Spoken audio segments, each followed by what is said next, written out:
அண்ணன் திருமாண்ணன் அவர் மேல எங்களுக்கு அன்பு இருக்கு, மரியாதை இருக்கு. நான் அப்பயே சொன்னேன், இவங்க எல்லாம் ஏமாத்துவாங்க, இவங்க நம்பாதீங்கண்ணே.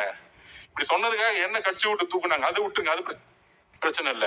அப்ப திமுக இல்ல நம்ம பிஜேபி எதுக்காக எப்பயுமே முதலமைச்சர் ஸ்டாலின் ஒண்ணு சொல்லுவாரு, நம்ம எல்லாம் சீட்டு கூட்டணி கிடையாது, நம்ம எல்லாம் ஒரு கொள்கைக்கான கூட்டணி. ஏன் கொள்கைக்கான கூட்டணின்னா கூட இருக்க உங்களுக்கு சீட்டு கொடுக்க கூடாதா? இன்னைக்கு காலையில பதிவு பண்றாரு அண்ணன் திருமாண்ணன், எவ்வளவு வலியோட பதிவு பண்ணுவாரு.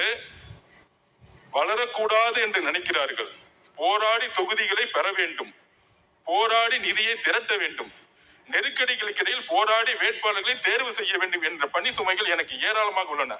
இந்த அரசியல் களமும் சமூக சூழலும் நமக்கு சாதகமாக இல்லை. நாம் எந்த வகையிலும் வலிமை பெறக்கூடாது என நினைப்பவர்களின் எண்ணிக்கையே இங்கு அதிகம். நாம் எந்த வகையிலும் வலிமை பெறக்கூடாது என நினைப்பவர்களின் எண்ணிக்கையே இங்கு அதிகம். அப்படின்னா திமுக தான், வேற யாரு? நாம் எந்த வகையிலும் வலிமை பெறக்கூடாது என நினைப்பவர்கள் எண்ணிக்கையே இங்கு அதிகம்னா திமுக பத்தி அவர் பேசிட்டு இருக்காரு. கூட 5 வருஷம் பல கொடுமைகளை தனி சகோதரர்கள் அனுபவிச்சாங்க. ஆனால் கடைசியா 5 தொகுதிக்கு மேல கிடையாது, 6 தொகுதிக்கு மேல கிடையாது. இருந்தா இருங்க, இல்லனா போங்க.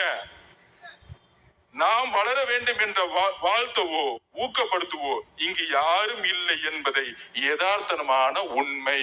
எவ்வளவு மன வலிமையோட அண்ணன் திருமாவளவன் இத பேசியிருப்பாரு. இத எவ்வளவு அவர் கண்ணுல இருந்து கண்ணீர் மட்டும் தான் வரல, உங்களுக்காக வேங்க வைப்பதற்காக கடுமையான விமர்சனங்களுக்கு உள்ளாக்கப்பட்டவர். கிட்டத்தட்ட 200 தனி சகோதரர்களுக்கு பல கொடுமைகள் நடந்திருக்கும். ஒவ்வொரு மாவட்டத்திலும் கொடியேற்ற விடமில்ல, எல்லாத்துக்கும் உங்களோட நின்னாரு. ஒரு நண்பனா, ஒரு சகோதரமா. இன்னைக்கு திமுக கூட ஸ்டாலின் சார் நிற்பாரு. ஆனா ஒரு எம்எல்ஏ சீட்டு வரும் பொழுது தனி சகோதரர்கள் எத்தனை கோடி பேர் இருக்காங்க? 25% இருக்காங்க. அதுல ஜாதி திராவிடர்கள் 95 லட்சம் பேர் இருக்காங்க. அதோடைய ஒரு முகமா வளர்ந்து வந்தவர் அண்ணன் திருமாவளவன்.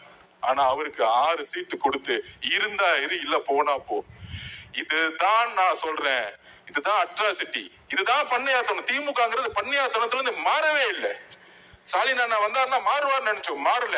2011 அவங்க அப்பா கலைஞர் 10 தொகுதி விசிகே கொடுத்தாங்க. இன்னைக்கு 5 தொகுதிக்கு மேல கொடுக்க கூடாது, 6 தொகுதிக்கு மேல கொடுக்க கூடாதுன்னு சொல்றாங்கன்னா இவங்களுடைய பிரச்சனை என்னன்னு தெரிஞ்சா பண்ணையார்த்தனம்.